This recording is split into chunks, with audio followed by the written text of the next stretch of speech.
Medicare enrollment penalties. These are traps that if you fall into them, you're not coming out.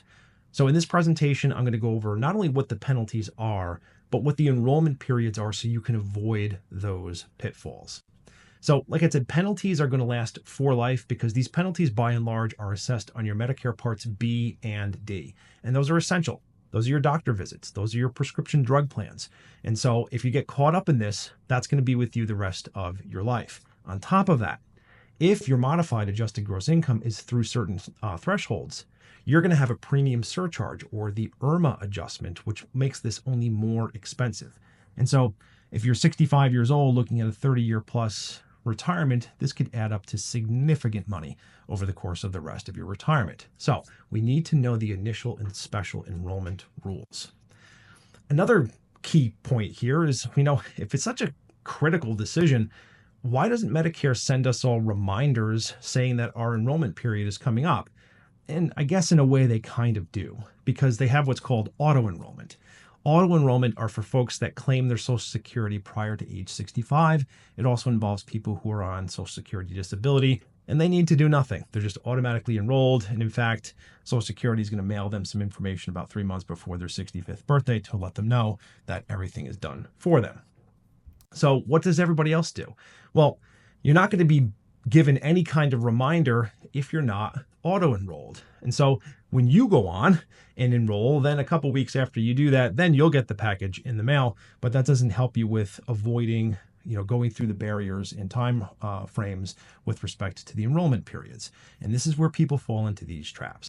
So what is the initial enrollment period? It's a 7-month window. It's the 3 months before your 65th birthday, the month of your 65th birthday, and the 3 months afterwards. Keynote here: if you're born on the first of the month prior is considered to be your month of birth. So if you're born on February the 1st, January is your birth month, October, November, December are the first 3 months, February, March, April are the 3 months afterwards. So critical to know, you don't want to step beyond that barrier and find yourself in a penalty situation. So when it comes to enrollment for Part A, you can enroll in Part A anytime after your 65th birthday. There's no penalties involved. In a little bit, I'll get over as to why that is, because most people don't really pay a Part A premium for specific reasons. But you really need to consider your employment and healthcare coverage, especially if you're taking advantage of certain benefits, because enrolling for Part A could interfere with things like contributions to your healthcare savings account. And I did a whole other video on avoiding that whole mess. The special enrollment period, that is in a situation where if you had group coverage that you were still participating in as you were actively employed with the company that you're working for, you don't need to abide by the initial enrollment rules. You can use the special enrollment period, which is 8 months after your group health care coverage ends or the end of your employment, whichever comes first. Key thing to look at here: COBRA does not extend this period. COBRA, you get 18 months of coverage, but it doesn't put a single day onto the special enrollment period. So you just need to be aware of that. So if you retire in December, and that's the last period that you have group health coverage, you need to enroll for Medicare by August of the following year. Otherwise, you're going to be in a situation where you could be assessed the penalty. The other thing to note here is gaps in coverage. Once you're in this 8-month enrollment period, your Medicare coverage will start the month after you apply. So make sure whatever coverage you have is going to close out right before the month that Medicare starts. Otherwise, you could find yourself in an unhappy circumstance, especially if you have some pretty expensive prescription drugs that need to be taken care of.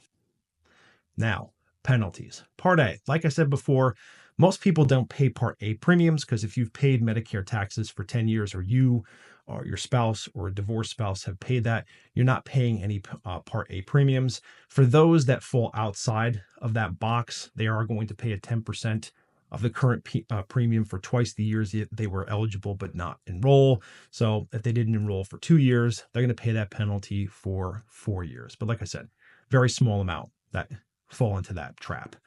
The bigger traps are the Part B and D. So it's an extra 10% for each 12-month period not enrolled. So I'll use an example here. Terry misses her enrollment by 12 months. The 2024 premium for Part B is $174.70. $17.47 is the penalty. Total premium is $92.17. That could also increase if her modified adjusted gross income pushes her into IRMA. That stays with her for life. Similar thing for Part D.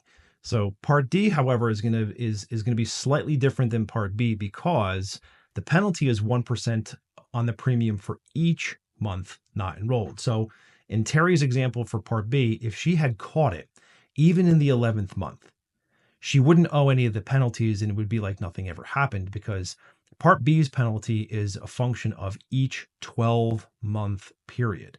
So if she caught it in month 11, no penalty at all. If she caught it in month 13, 12-month, and it would have been what we looked at in the prior example. Part D, a little bit different, 1% for each month not enrolled. So Terry missed her enrollment by 12 months. And so the consequence there is that her premium is going to be adjusted by a 12% premium and also affected by whatever IRMA adjustment she may be subject to as well.